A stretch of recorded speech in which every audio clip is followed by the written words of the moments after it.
네, 아멘. 우리 주님을 사랑하시 아멘 하십시다.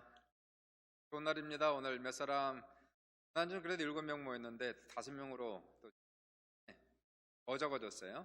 그러나 오늘 시간에 또 온라인으로 또 같이 예배 드리시는 모든 분들이 같이 육신적으로는 있지 못하지만 또 마음이 하나 되게 하시고 또 성령으로 하나 되게 하셨으니 오늘 이 교회에 또 여러분의 심령에 여러분의 처소에 하나님의 큰 은혜가 넘치시기를 주님의 이름으로 축원합니다. 잘 지내시죠? 건강하시고 별 문제 없으시고요.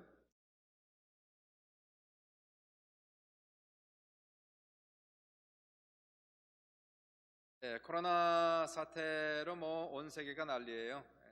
재미있는 일은 어제 그 수도에 어떤 한 도시에 쌍둥이를 낳는데 아들, 딸 이렇게 낳았대요. 애들 이름을 뭐라고 줬는지 아십니까? 코로나하고 코비드 이렇게 줬답니다. 코로나 코비드. 대단합니다. 한번 웃었어요? 네, 오늘 시간에 그 유학 근로 광풍을 만난 세상이라는 제목으로 같이 은혜를 봤는데 먼저 말씀 한번 같이 읽도록 하겠습니다. 사도행전 27장 9절부터 25절 좀 길지만 귀한 말씀을 한번 같이 교독하는 시간 갖도록 하겠습니다. 제가 먼저 읽고 그 다음에 여러분이 그 다음 절 읽어주세요. 여러 날이 걸려 금식하는 절기가 이미 지났으므로 항해하기가 위태한지라 바울이 그들을 권하여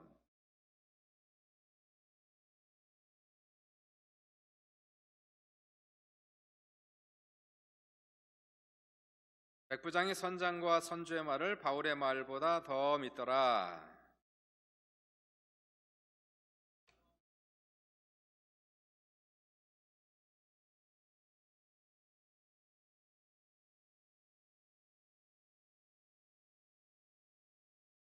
남풍이 순하게 불매 그들이 뜻을 이룬 줄 알고 닻을 감아 그레데 해변을 끼고 항해하더니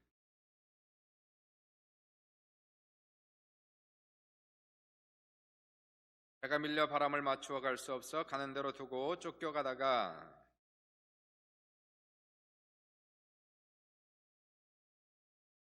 끌어올리고 줄을 가지고 선체를 둘러감고 스르디스에 걸릴까 두려워하여 연장을 내리고 그냥 쫓겨가더니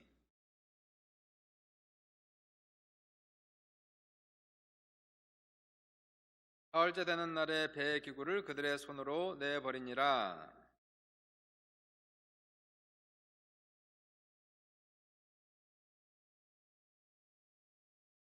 여러 사람이 오래 먹지 못하였음에 바울이 가운데 서서 말하되 여러분이여 내 말을 듣고 그에 대해서 떠나지 아니하여 이 타격과 손상을 면하였더라면 좋을 뻔하였느니라.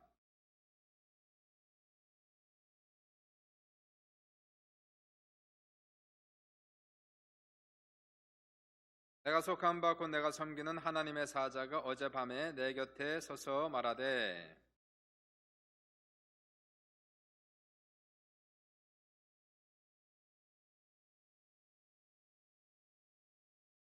합독할게요. 그러므로 여러분이여 안심하라. 나는 내게 말씀하신 그대로 되리라고 하나님을 믿노라. 어떠십니까 여러분? 오늘 온 세상이 유라굴로 광풍을 만난 것 같지 않습니까? 말씀을 읽고 그 다음에 연구하면서 참 놀라운 것은 지금 우리가 당한 이 코로나 바이러스 재앙의 현재와 미래를 저는 오늘 말씀을 통해서 좀 비춰볼 수가 있었습니다. 코로나 바이러스를 당한 세상의 현재와 앞으로 미래는 어떻게 될 것인가 오늘 본문을 통해서 한번 살펴보도록 하겠습니다. 오늘 본문은요 사도 바울이 죄수의 신분으로 로마로 후송되는 그러한 장면이에요. 겉으로 보기에는 죄수입니다. 그러나 실상 하나님께서 바울을 로마로 데리고 가시는 그러한 장면이 됩니다. 바울이 로마서 1장을 보시면 그런 말을 해요. 내가 여러 번 로마로 가고자 하였으나 지금까지 길이 막혔도다 이렇게 얘기해요. 사도 바울은 로마에 한 번도 가본 적이 없습니다. 로마의 수도에 가서 복음을 전하기를 간절히 사모하고 하나님께 좋은 길을 열어주시기를 간절히 기도했다고 하는데 하나님께서 이제 기도를 들어주셨어요. 그리고 그를 로마로 보내시는데 아주 엉뚱한 방법으로 생각지도 못한 방법으로 하나님께서 사도 바울을 로마로 지금 데리고 가시는 겁니다. 겉으로 보기에는 죄수의 몸이죠. 유대인들에게 고발을 당해서 죄수의 몸으로 가고 있지만 생각해 보면 이렇게 좋은 방법이 또 없어요. 그 당시에 로마로 가는 경비가 엄청나게 비쌌습니다. 요즘으로 얘기하면 비행기 타고 가는 건데 그 당시는 배를 타고 갔으니까 상당히 경비가 많았겠지만 사도 바울은 지금 이 시간 공짜로 지금 가고 있습니다. 뱃삭을 전혀 내지 않고 있어요. 더 나아가서 여행을 하다 보면 늘 강도의 위험이 있는데 사도 바울은 강도의 위험도 많이 당했는데 그런데 감사하게도 사도 바울은 백부장과 100명의 군인들의 보호를 받으면서 로마로 후송되어 가고 있으니까 죄수가 아니라 제가 보기엔 하나님께서 사도 바울을 VIP로 지금 모시고 가게 하는 이러한 특이한 일을 지금 보고 있는 거예요. 사도 바울은 아마 알았을 거예요. 하나님께서 신기하게, 희한하게, 엉뚱하게 내 기도를 들어주시는구나 아마 이렇게 생각했을 겁니다. 하나님이 하신 일은 참 오묘하죠. 우리가 감히 짐작할 수가 없고 신기한데 하나님께서 우리의 기도를 들으시고 하나님께서 응답하시는데 우리의 방법이 아닌 더 좋은 방법으로, 가장 좋은 방법으로 여러분의 기도와 여러분의 소원과 열망을 응답하시기를 주님의 이름으로 축원합니다. 배를 타고 이제 한번 PPT 좀 올려주시고 좀 설명을 할게요. 어떻게 지금 움직이고 있는가 보겠습니다. 사도 바울이 배를 타는데요. 가이사랴 보이죠? 가이사랴 거기에서 출발을 해요. 가이사랴에서 출발을 하고 무라 보입니까? 무라 보이죠? 무라 항구에 도착을 합니다. 거기서 배를 갈아타요. 이탈리아로 가는 알렉산드리아 해, 알렉산드리아 호를 타고 이제 가게 되는데 경로를 보시면은 직항을 하지 않고 지금 우회를 하고 있지 않습니까? 그 이유는 날씨가 좋지가 않아요. 바람이 많이 불어서 지금 해변길을 따라서 며칠을 걸려서 간신히 그레데 섬의 비항이라고 하는 곳에 도착을 하게 됩니다. 비항 보이죠? 비항에 그렇게 간신히 도착을 한 거예요. 구절을 보시면 구절에 뭐라고 써 있느냐 하면은 여러 날이 걸려 절기가 이미 지났으므로 항해하기가 위태한지라. 여러 날이 걸려 절기가 지났으므로 항해하기가 위태한지라 라고 얘기하고 있어요. 금식하는 절기가 언제입니까? 욤 키퍼, 그러니까 속죄일을 얘기하는 거예요. 속죄일이 벌써 이미 지났다는 거예요.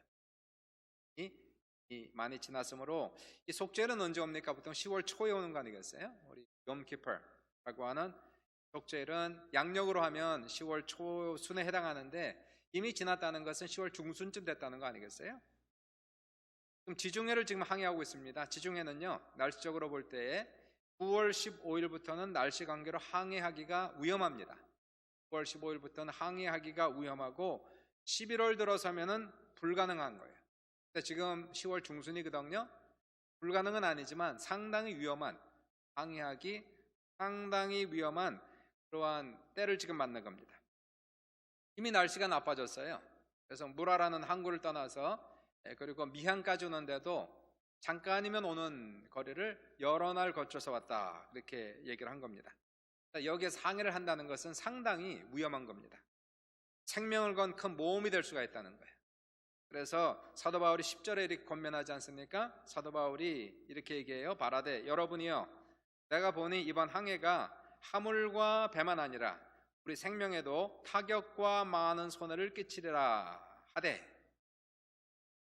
내가 보니 이게 무슨 뜻이냐면 사도 바울이 경험상 얘기하는 거예요. 사도 바울이 선교여행을 많이 다녔습니다. 1차, 2차, 3차 선교여행을 다니면서 도보로 그리고 배를 타고 안 가본 곳이 없을 정도로 그 지역을 다 다녔어요. 지중해를 몇 번 배를 타고 다녔는지 알 수가 없습니다. 사도 바울은 경험상 이미 알고 있었어요. 사도 바울은 그가 얘기하지만 파손하는 경험도 3번이나 있었다라고 얘기하고 있습니다. 배가 파손한다, 이거 정말 무시무시한 그런 체험입니다. 그러니까 자기 경험상 보니까 이거 좋지 않다는 거예요. 더 나아가 사도 바울은 경험도 경험이지만 기도하는 사람이잖아요. 성령의 사람이지 않습니까? 그러면 기도 많이 하는 사람들 알지만 기도해보면 느낌이 있잖아요. 감이 오지 않습니까? 사도 바울은 그래서 경험도 경험이고 또 기도도 해보니까 이건 아니란 얘기예요. 항해하는 것은 이건 정말 위험한 것이다. 이거는 잘못하면 생명을 잃을 수도 있다. 사도 바울이 그 사람들이 그렇게 권면을 하는 겁니다. 여러분, 지금 제가 보니까 이번 항해가 화물과 배만 아니라 우리 생명에도 타격과 많은 손해를 끼칠 것이라 라고 하면서 사람들에게 모험하지 말자. 이러한 때는 지금 어디 가는 때가 아니란 얘기예요. 그냥 미항에 머무는 것이 좋겠습니다 라고 얘기를 했는데, 자 12절을 보시면 12절에 뭐라고 지금 나와 있느냐 하면, 그 항구가 미항이 겨울을 지내기에 불편하므로 거기서 떠나 아무쪼록 베닉스에 가서 겨울을 지내자 하는 자가 더 많으니 베닉스는 그레데 항구라. 한쪽은 서남을 한쪽은 서북을 향하였더라 라고 얘기하고 있습니다. 미항이라고 하는 것은 이 겨울 바람이 많이 부는 그러한 항구가 됩니다. 더 나아가서 가까운 마을이 없어요. 그러니까 거기에서 겨울을 보낸다는 것은 사실 별로 좋지 않죠. 가서 놀 데도 없고 갈 데도 없고. 근데 반나절만 항해하면, 반나절만 조금 위험을 무릅쓰고라도 좀 항해하면 베닉스에 도착을 하거든요. 베닉스라고 항구가 있는데 도시가 크고 겨울을 보내기가 좋습니다. 생각해 보십시오. 10월 중순입니다. 11월, 12월, 1월, 2월, 3월 거의 한 5개월이나 6개월 정도를 보내야 되는데, 미항이라는 곳은 갈 데도 없고 놀 데도 없고, 베닉스는 가면은 식당도 많고 놀 데도 많고, 조금 그렇게 불가능은 아니고 지금 위험하긴 해도 좀 반나절만 가면 베닉스에 갈 수 있으니까 베닉스로 가자는 사람들이 더 많은 거예요. 백부장 율리오가 사도 바울의 말을 들었을까요? 선장 선주의 말을 들었을까요? 당연히 성경을 이렇게 읽어보시면은 율리오 백부장은 사도 바울의 말은 듣지 않습니다. 사도 바울은 사실 엑스퍼트는 아니지 않습니까? 선장, 선주 이런 사람, 선장 선수는 사실 바다에서 뼈가 굵은 사람이니까 백부장 율리오는 바울의 말을 듣지 않고 대신 사람들의 말을 듣습니다. 하나님 말을 듣는 것이 아니라 사람의 말을 듣는다는 거예요. 하나님의 음성을 듣는 것이 아니라 세상의 엑스퍼트, 전문가의 말만 듣는다는 것이에요. 어찌 보면 세상 사람의 입장에서는 그게 당연할 수 있습니다. 그런데 거기에 따른 그 결과는 참혹한 결과를 맞이하는 거예요. 하나님의 말을 듣지 아니하고 오직 사람의 말을 들을 때에, 세상의 전문가의 말만 귀 기울일 때에 거기에 따른 책임, 거기에 따른 위험은 사실 상상을 초월하는 그러한 타격을 입을 수가 있다는 것이, 우리가 오늘날 코로나 바이러스 19을 보면서 결과를 우리가 볼 수가 있게 됩니다. 13절을 보시니까 그래서요, 13절 남풍이 순하게 불매 그들이 뜻을 이룬 줄 알고 닻을 감아 그레데 해변을 끼고 항해하더니, 이렇게 되어 있어요. 남풍이 불었다는 것은 남쪽에서 바람이 부는 거 아니겠습니까? 지도를 한번 다시 올려주세요. 그러면 알 수 있어요. 어디서 가고 있는지 보세요. 미항에서 어디까지? 베닉스로 가고 있지 않습니까? 남쪽에서 바람이 불고 있어요. 그럼 해안을 끼고, 그리고 순한 바람이 부니까 해안을 끼고 베닉스까지 한 반나절만 가면 되지 않겠습니까? 그러니까 세상적인 경험적으로 볼 때도 그렇고요, 날씨도 그렇고 다 보니까 이거 괜찮겠다는 생각이 든 거예요. 그래서 미항에서 닻을 감아 올리고, 그리고는 급하게 거기에서 떠나서 베닉스로 지금 가고 있는데, 그래요? 14절 보십시다. 14절 보시니까 이게 마음대로 안 되네요.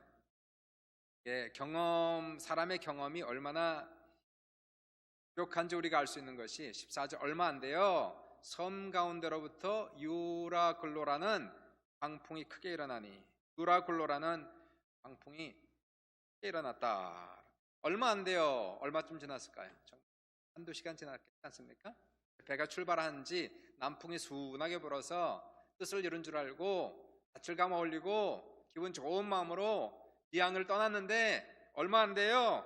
한두 시간 채 안 되어서 날씨가 불변했다는 거예요.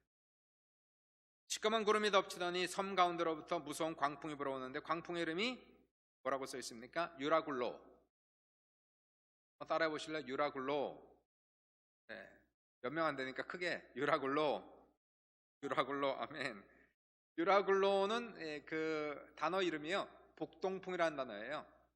남쪽에서 바람이 불다 갑자기 날씨가 돌변하더니 북동풍이 지금 불고 있는 겁니다.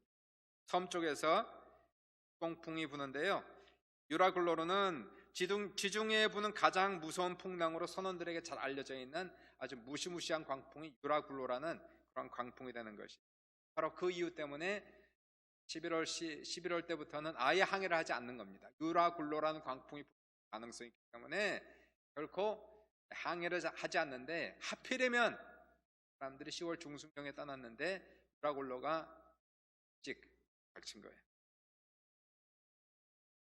자, 한번 보십시다. 지금 온 세상에 지금 유라굴로 광풍을 만났어요. 유라굴로 광풍이 어디서 불어닥쳤습니까? 우한성에서 1월 달에 불어닥치기 시작했습니다. 그 바람이 어디로 갔어요? 2월 중순에 한국을 강타했어요. 한국을 강타했을 때에 유럽과 미국은 강 건너 불구경하듯이 그냥 봤어요. 거기에 대해서 특별히 기사가 뜨지 않았습니다. 설마 그건 그냥 Chinese virus, 중국 바이러스다, 그렇게 얘기를 했었어요. 그러다가 이 코비드-19이 2월 말이 되더니 이탈리아와 유럽을 강타했습니다. 유라굴로 광풍이 유럽으로 넘어갔어요. 3월이 되면서 미국으로 불어닥쳤어요. 결국 WHO에서 세계보건기구에서 3월 11일 날 코비드-19을 세계 전염병 팬데믹으로 선포했는데, 지금 이 바람이요 계속 거세지고 있어요. 지금 전 세계로 캄캄한 구름이 덮이고 적게 불고 있는 바람이 유라굴로라고 하는 광풍입니다. 코비드-19 들어가는 유라굴로 광풍이에요. 여기에 대해서 어떻게 반응을 하는가 보십시오. 네, 세상은 지금 어떻게 반응을 하고 있는가. 그 당시에 유라굴로라는 광풍을 맞이했을 때에 선원들은 어떻게 반응을 했는가. 15절, 16, 17절 한번 보겠습니다. 이렇게 반응을 하고 있어요. 오늘날 유라굴로라는 광풍을 만난 세상은 이렇게 지금 반응합니다. 배가 밀려 바람을 맞추어 갈 수 없어 가는 대로 두고 쫓겨가다가 가우다라는 작은 섬 아래로 지나 간신히 거루를 잡아 끌어올리고 줄을 가지고 선체를 둘러감고 흐르디스에 걸릴까 두려워하여 연장을 내리고 그냥 세상의 모습, 그냥 쫓겨가는 거예요. 바람에 밀려서, 코비드-19에 밀려서 그냥 쫓겨가는 모습, 세상의 모습이에요. 지금 이 모습이 뭐냐면요, 제가 보기에는 현재 세계가 코비드-19과 힘겹게 싸우는 그 모습이 오늘날 15, 16, 17절에 지금 나오고, 너무 거셉니다. 바람이 상상을 초월하고 있는 그러한 바람이 지금 붑니다. 남풍이 부는 줄 알았는데 갑자기 북동풍이 부는 거예요. 지금 배가 남쪽으로 밀려 날아가기 시작했어요. 선원들이 그래서 이것을, 이 바람을 잡기 위해서 어떻게 해서든지 베닉스를 가야 되는데 못 가는 거예요. 선원들이 지금 어떻게 하고 있습니까? 그러니까 15절에 할 수 없이 쫓겨가다가 16절에 가우다라는 작은 섬 아래를 지나 간신히 거루를 잡아 끌어올렸다, 이렇게 나와 있어요. 거루를 잡아 끌어올렸다. 거루가 뭐죠? 거루라고 하는 것은, 여러분 그 큰 배에, 이렇게 큰 배가 침몰할 경우를 대비해서 만든 작은 라이프 보트, 구명정이에요. 구명 보트가 있어요. 작은 구명 보트를 한 6개, 10개를 이렇게 붙여놓는 겁니다. 침몰하면은 사람이라도 타고 건져야 되는, 바로 그게 이제 거루라고 하는 거예요. 거루가 보통 배 바깥에 이렇게 붙어 있거든요. 바람이 워낙 부니까 혹시라도 침몰할 경우를 대비해서 이 거루를 잡아 끌어올린 겁니다. 갑판 위로 올려놓은 거예요. 놓은 거죠. 를 대비해서 지금 이 구명 보트를 끌어 올려놓은 겁니다. 그리고 이제 어떻게 하고 있어요? 17절 보시니까 줄을 가지고 큰 두꺼운 로프를 가지고 선체를 둘러감았다는 거예요. 선체.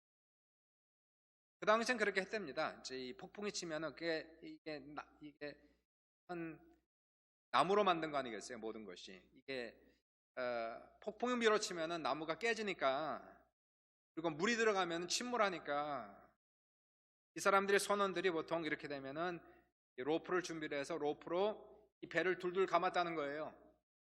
여러 번 둘둘 감아가지고. 어떻게 감았는지는 알 수 없습니다. 이러한 바람에, 이러한 폭풍에 어떻게 이 큰 배를 로프를 가지고 둘둘 감았는지 알 수가 없지만은 이건 다시 말해 생명을 건 사투를 지금 했다는 거예요. 배가 침몰하지 않게 하기 위하여 사투를 지금 하고 있습니다. 그리고 스르디스라고 하는 것을 지나간, 스르디스는 뭐냐? 모래바닥에 배가 걸리면 생각해 보세요. 배는 움직이지 않고 폭풍이 치면은 완전히 부서져 버리기 때문에 두려워합니다. 스르디스에 걸리지 않기 위해서 선장은 배의 고물에서 닻을 내리는 거예요. 연장을 내렸다는 거, 지금 닻을 내렸다는 거예요. 이 닻을 내렸다는 것은 닻이 지금 브레이크 역할을 해주는 거죠. 바람이 불어서 끌려가긴 하는데 조금이라도 이 속도를 늦추기 위해서 이 닻을 내리고, 그리고는 광풍이 부는 대로 쫓겨가고 있는 거예요. 이게 지금 우리 코비드-19 사태하고 비슷하지 않아요? 세상에 지금 코비드-19이 가는 대로 끌려가는 모습 같지 않습니까? 이 선원들을 보면 마치 누구를 보는 거 아니야? 병원에서 일하는 essential workers. 사람을 살리기 위해 사투를 건 지금 싸움을 지금 하고 있어요. 본인들이 감염이 되고 죽어가는 그러한 일들이 벌어지면서도 이들은 생명을 걸고 지금 선원들이 사투를 건 지금 싸움을 하고 있어요. 미국도 그렇고 나라도 그렇고 각 주마다 구명정이 뭐예요? 벤틀레이터, 인공호흡기 아니겠어요? 이거 어떻게 해서 얻으려고 안간힘을 쓰고 있어요. 벤틀레이터 없으면 죽는 겁니다. 중증 환자는 인공호흡기가 있으면 살릴 수 있고 없으면 죽는 거예요.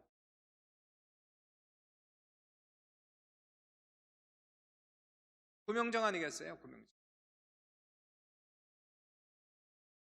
줄을 가지고 선체를 둘러감아요. 줄을 가지고 선체를 막 둘러감는 이 모습은 마치 온 세계가 공항을 폐쇄하고 국가 봉쇄하는 모습이에요. 공항을 폐쇄하고 국가를 봉쇄하고 자기 나라를 둘둘 감는 겁니다. 어떤 지역은 도시를 둘러감고 줄을 둘러감고, 인도는 아예 나라를 통째로 3주 동안 둘러감고 공항을 폐쇄하고 나라를 폐쇄하고 닻을 내리고 어떻게 해서든지 문제를 해결해 보고자 하지만 바람이 너무 거센 거예요. 그래도 광풍에 그냥 밀려 내려가는 모습, 세계의 모습이에요. 그렇지 않습니까? 닥터 파우치가 얘기했지만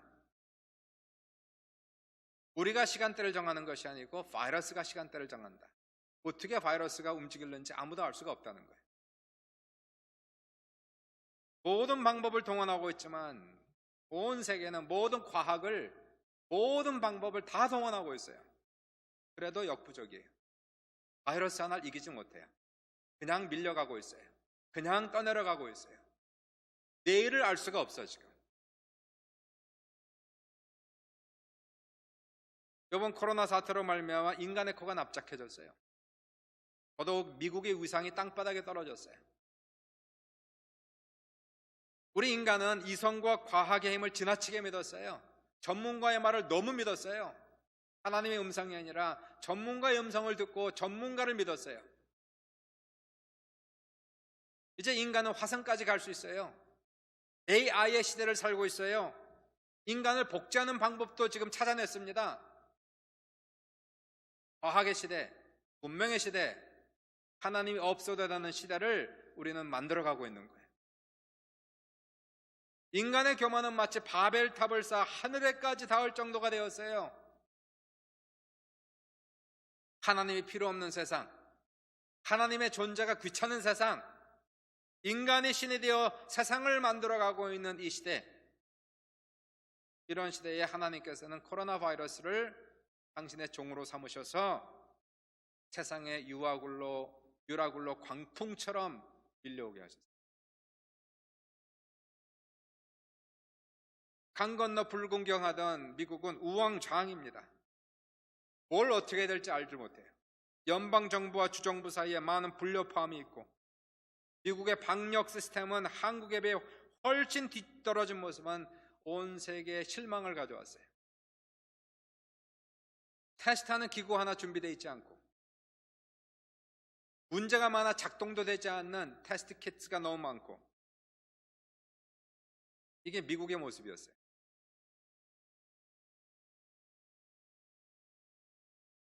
지금 4월 5일 아닙니까? 한 달 전 3월 4일이에요. 3월 4일. 뉴욕의 확진자가 몇 명 있는지 아십니까? 한 달 전, 정확하게 한 달 전 뉴욕의 확진자가 10명밖에 안 됐어요. 한 달 만에 뉴욕의 확진자가 11만 명 넘었습니다. 오늘 12만 명이 넘습니다. 사망자가 3,500명, 오늘 4,000명이 넘습니다. 한 달 만에 일어난 사건이에요. 9.11 때보다 사망자가 더 많아졌어요. 미국 전체 사망자는 2차 세계대전 때보다도 사망자가 더 많아요. 코로나 바이러스 때문에. 코비드-19의 감염률은 무섭습니다. 1918년 닥친 스페니시 독감보다 전염률도 더 높고 치사율도 더 높은 것이 코비드-19이에요. 이거 우습게 볼 게 아닙니다. 제가 그 다음 사진 한 장 올렸는데 사진 한번 볼게요. 이게 무슨 사진이냐면요, 감염률은 R0라고 하는데 감염률 2.0이 저렇게 퍼지는 거예요. 한 사람이 두 사람, 두 사람이 네 사람, 네 사람이 8사람, 8사람이 16사람 이렇게 퍼지는 것을 가리켜서 감염률 2.0이다 그렇게 얘기하는 거예요. 무서운 속도로 퍼지지 않습니까? 그러니까 한 사람이 2명을 감염시키는 거예요. 그럼 두 사람이 4사람을 감염시킵니다. 그럼 몇 명이 된 겁니까? 다 합해서 7명 된 거 아니에요, 금방. 감염된 사람. 코비드-19의 감염률은 얼마인지 아세요? 2.3에서 3.0이에요. 2.3에 한 사람이 3사람까지 전염시킬 수가 있어요. 소셜 디스턴싱을 하지 않으면 이러한 무서운 속도로 전 세계를 잠깐 사이에, 한 달 사이에 반 이상을 감염시킬 수 있는 것이 코비드-19입니다. 우한에서 시작한 유라굴로 광풍이 한국으로, 이탈리아로, 스페인으로, 이란으로, 미국으로, 온 유럽 전체로 다음번 어딜까요? 제가 보기에는 동경인 것 같아요. 그리고 인도일 거예요. 그리고 브라질, 여기가 전부 다 에피센터가 될 겁니다. 일본은요, 아베 정부가 올림픽을 유치하기 위해서 거짓말로 코로나 사태를 의도적으로 은폐했어요. 과소평가했어요. 그래서 뉴욕에 있는 한 의사는 한 달 후면은 동경은 뉴욕처럼 될 것이다 그렇게 예상했습니다. 한 달 후면은 뉴욕이 10명에서 지금 12만 명이에요.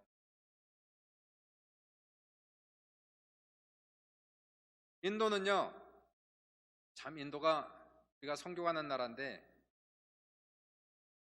뭄바이가 이제 에피센터가 됐어요. 가장 인구가 많은 지역입니다. 거기는 소셜 디스턴싱이 불가능해요. 그 슬럼 에리아, 가장 가난한 사람 다닥다닥 붙어 있는데 무슨 소셜 디스턴싱을 합니까? 지금 당장 오늘 먹을 끼니가 없는데 무슨 소셜 디스턴싱을 합니까? 병들어 죽든지 굶어 죽든지 둘 중에 하나의 사람들은. 뭄바이에 있는 가장 큰 병원에 인공호흡기 벤틸레이터가 10개밖에 없어요. 하나 가지고 두 사람이 나눠 쓴답니다. 그런데도 불구하고 이 어리석은 모디 수상, 오늘 저녁 6시, 오늘 저녁 9시, 얼마 안 남았네요. 지금이네. 그러면 9시에 전국이 소동하고 촛불만 켜놓고 코로나 바이러스를 퇴치하자는 어리석은 발표를 해버렸어요. 모디 수상은 극우 힌두교인이에요. 오늘 저녁 시바와 파르파티라는 우상에게 저녁 제사를 드리는 날입니다. 저녁 제사를 드리고 8시 59분까지 저녁 제사를 드리고 9시면은 이 신들이 집으로 들어오니까, 우상들이 귀신들이 아니겠어요? 신들이 집으로 들어오니까 촛불을 켜고 신들을 맞이하면 이 신들이 우리를 코로나 바이러스로부터 지켜줄 것이다 이렇게 믿고 있는 거예요. 모디가, 수상이 그 얘기를 합니다. 지금 주술과 우상 숭배에 빠진 인도에 하나님께서 유라굴로 광풍이 지금 불어가게 하시는 거예요. 우상들이 얼마나 무력한가를 알게 하실 겁니다. 10가지 재앙으로 애굽의 모든 신들을 치신 하나님께서 코로나 바이러스 19을 통해서 인도의 모든 우상들이 돌이나 나무에 불과한 것임을 똑똑히 알게 하실 것이라는 얘기예요.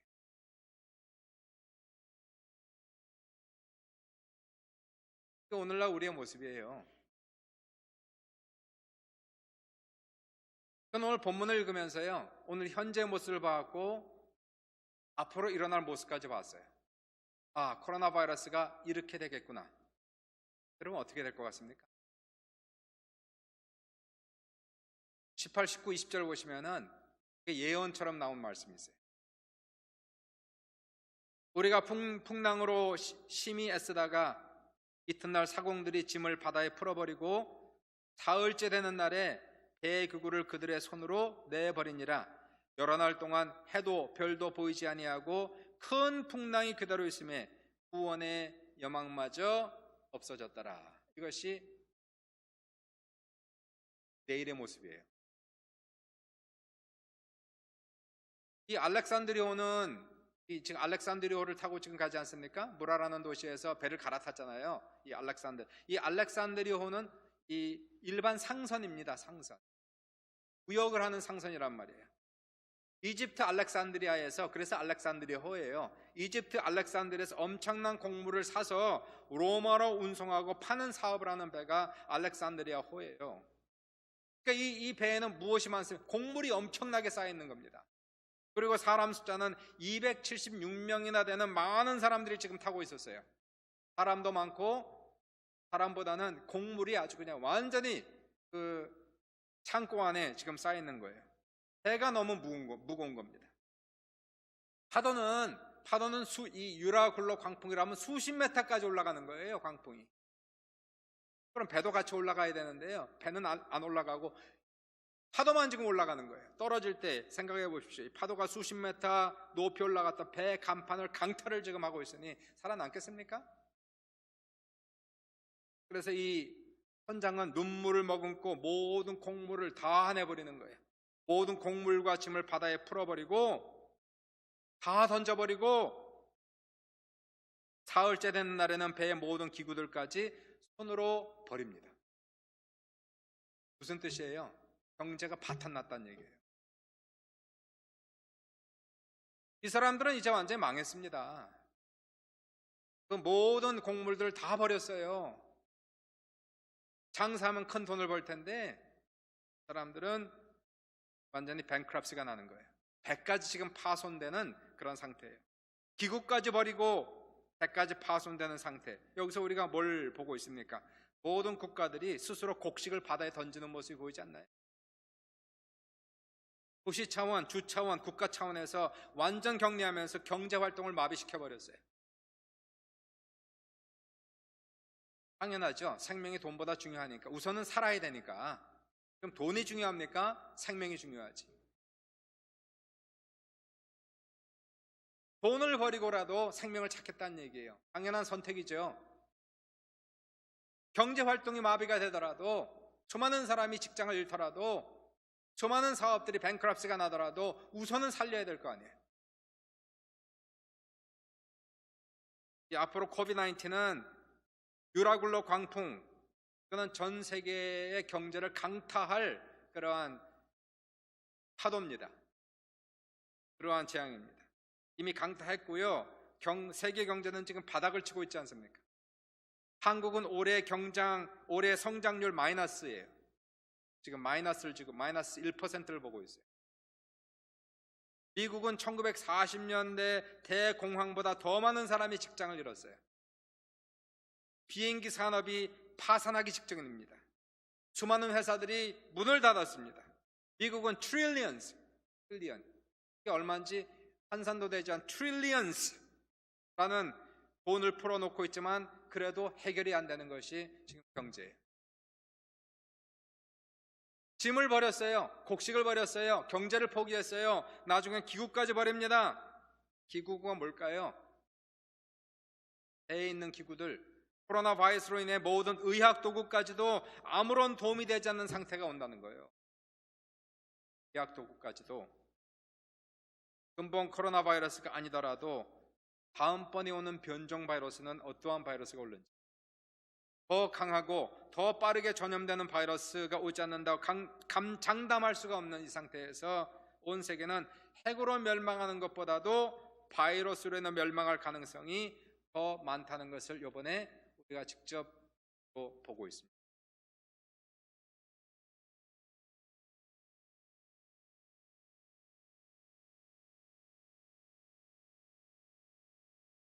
20절 보았지만 여러 날 동안 해도 별도 보이지 않고 큰 풍랑이 그대로 있음에 구원의 여망마저 없어졌다. 인간의 모든 노력을 다 했어요. 모든 걸 다 버렸어요. 그래도 풍랑은 계속 진행되고 있다는 거예요. 코비드-19는 일시적 현상이라고 말하지만 엊그제 온타리오주에서 발표한 것이 백신이 발견될 때까지, 그때가 18개월에서 24개월이라는 거예요. 그때까지 계속 될 거라는 겁니다. 물론 이만큼은 안 되겠지만 금요일 날 발표했잖아. 2차 감염, 3차 웨이브까지도 올 수 있다고. 2년 사이에 그래서 코비드-19으로 인해서 6천 명에서 15,000명까지 사망자가 생길 것이라고 온타리오주만 얘기하고 있는 거예요. 경제가 마비되죠. 코비드-19는 만약에 끝나지 않는다면, 이러한 여세로 계속 전 세계를 계속 강타한다면 5월쯤 좋아지겠지. 만약 아니라면 7월이면 괜찮겠지. 만약 아니라면 그러면 전 세계는 지금 IMF로 말미암아서 망할 나라가 한두 개가 아니에요. 개인의 파산이 아니라 나라의 파산이 일어난단 말이에요. 지금 여기 보십시오. 구원의 여망마저 끊어졌다는 거 아니에요. 살 소망이 없다는 거예요, 지금. 유라굴로 광풍 속에서 이 사람들이 열흘 동안 지나가면서 지치고 자지 못하고 먹지 못하고 아프고, 그들이 할 수 있는 모든 것은 다 했지만 풍랑은 없어지지 않고 이제는 살 소망까지 포기한 게 유라굴로라는 광풍이에요. 이게 코비드-19이 그러한 상태까지 갈까? 아니기를 바라고 아닐 것 같습니다. 그러나 이번 사태에 정신 차리지 않으면 다음번에 오는 변종 바이러스는, 더 큰 바이러스는 그러한 상태까지도 우리를 몰아갈 수 있는 가능성이 있다는 걸 얘기해요. 우리 인간이 얼마나 연약한지, 무능한지, 우리 인간이 얼마나 교만한지, 못됐는지 하나님께서 절실하게 보여주는 것이 이번 사건이에요. 하나님 보내시는 광풍 앞에서 알렉산드리아호는 종이배처럼 떠내려가고 있어요. 코로나 바이러스 앞에 온 세상과 인류는 맥을 못 추고 죽어나가고 있어요.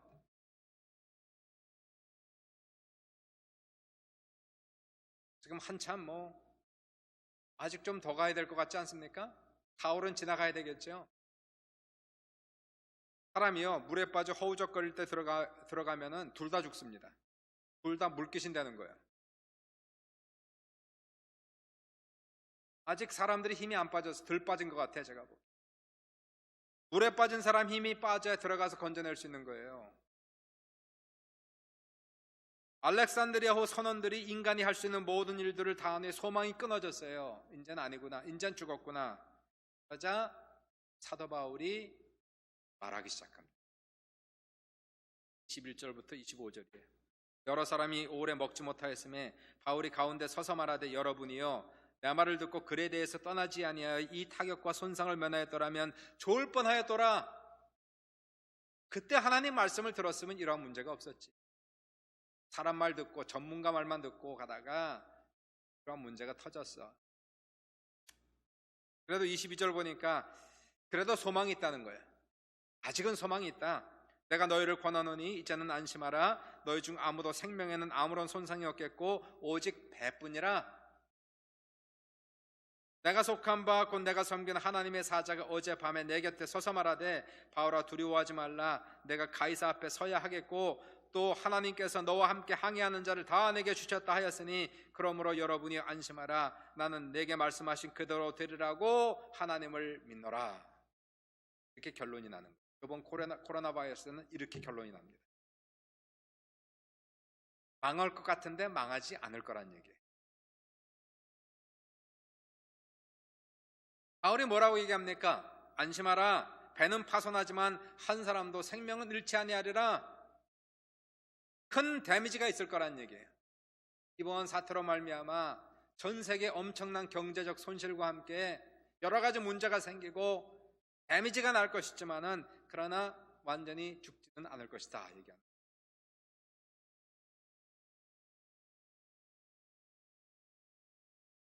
처음에는 바울의 말을 듣지 않았어요. 선장과 선주의 말을 들었고 세상의 전문가의 말을 들었습니다. 그러나 전문가의 말을 듣다가 이 모양 이 꼴이 된 거 아니에요.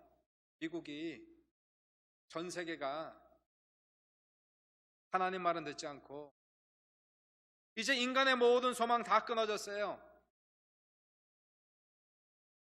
지금은 바울의 말이 들리기 시작합니다.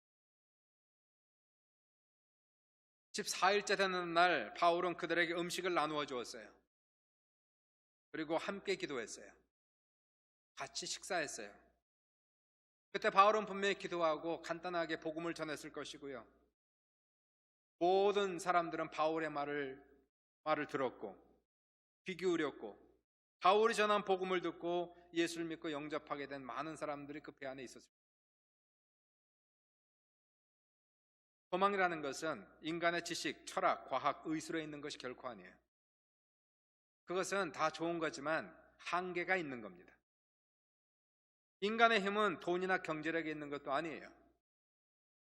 하나님을 경외하지 않고 바벨로 탑을 쌓아 올리는 세상에 하나님은 보이지도 않는 코로나 바이러스를 통하여 세상의 전문가의 또 세상의 모든 코를 납작하게 하신 사건, 이건 하나님이 하신 일이에요.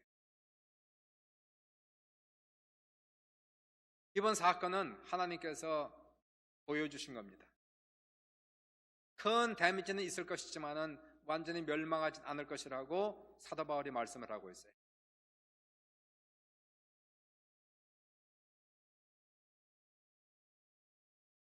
인류의 소망이 끊어질 때에 바로 그때가 이 믿는 사람들, 기도하는 사람들, 복음을 전하는 사람들의 기회로 찾아와요. 사람들의 마음이 가난하지 않으면 하나님을 찾지 않아요. 다 있는데, 잘 사는데 왜 하나님이 필요합니까? 그러나 인간의 한계를 느낄 때에, 인간의 무력함을 느낄 때에 비로소 이 사람들은 하나님은 어디 계시는가? 하나님은 살아계시는가? 이것을 묻기 시작합니다. 이럴 때에 우리는 준비를 하는 거예요. 이러한 위기 상태에서 우리가 패닉에 빠지는 것이 아니라 우리는 앞으로 절망 속에 빠지는 인류를 향하여 복음을 전할 수 있는 그러한 상태에 있기를 위하여 기도하는 거예요. 준비해야 됩니다. 그들에게 안심하라는 평화의 복음을 전하고 하나님께서 너를 살리실 것이라고 하는 치유의 복음과 회복의 복음을 전해야 되는 것이고, 우상을 버리고 살아계신 하나님께로 돌아올 것을 당부하고 부탁하는 회개의 복음을 우리는 전해야 된다는 거예요. 사랑하는 여러분, 코로나 사태를 당해서 여러분은 어떤 메시지를 좀 듣고 계세요? 전 세계가 유라굴로 광풍을 지금 당하고 있어요. 때로는 여러분도 이러한 광풍을 당합니다. 인생을 살다 보면 이러한 저러한 광풍을 당하고 바람이 부는 대로 밀려 내려가는 우리 인생이 있어요. 우리가 교만하고 스스로 나를 믿고 마음속에 바벨탑을 쌓아 올리면 인생의 광풍이 밀려 닥쳐요. 인간의 모든 방법을 총동원해서 노력을 해도 하나님이 보내시는 광풍 앞에는 아무것도 아닙니다. 짐을 내버려야 되는 것이고 기고를 내버려야 되는 것이고 모든 것을 다 버리고 하나님 앞에 엎드려 회개하고 기도하면 소망이 있는 거예요. 하나님께서는 지금 일하시고 계세요. 지금도 하나님께서 보이지도 않는 코로나 바이러스를 통해서 일하고 계시고 하나님의 뜻을 다 한 후에 유라굴로는 물러가게 되는 것이고 하늘은 맑아질 것입니다. 유라굴로, 코로나 바이러스, 저는 같은 것이라고 봐요. 하나님이 보내시는 사건 앞에서 우리는 하나님의 음성을 들으시는 여러분 되시길 주의 이름으로 축복합니다.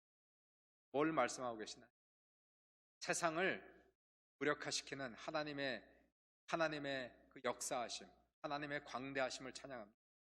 하나님의 뜻을 다하는 후에 사람들의 마음이 겸손해지게 하시고 가난해지게 하시고 하나님을 찾아가는 그런 마음 되게 하셔서 이번 사태를 통해서 수많은 사람들이 주께로 돌아오는 역사가 나타나게 하시고, 또 사랑하는 여러분에게도 이번 사건을 통해서 더욱더 겸손하게 기도할 수 있는 귀한 우리 인생들 다 될 수 있기를, 그러므로 주님의 뜻을 다하려면 유라굴로 광풍이 물러가고 우리의 삶의 아름다운 청명한 하늘이 우리에게 찾아오는 귀한 삶이 될 수 있기를 주님의 이름으로 축원합니다.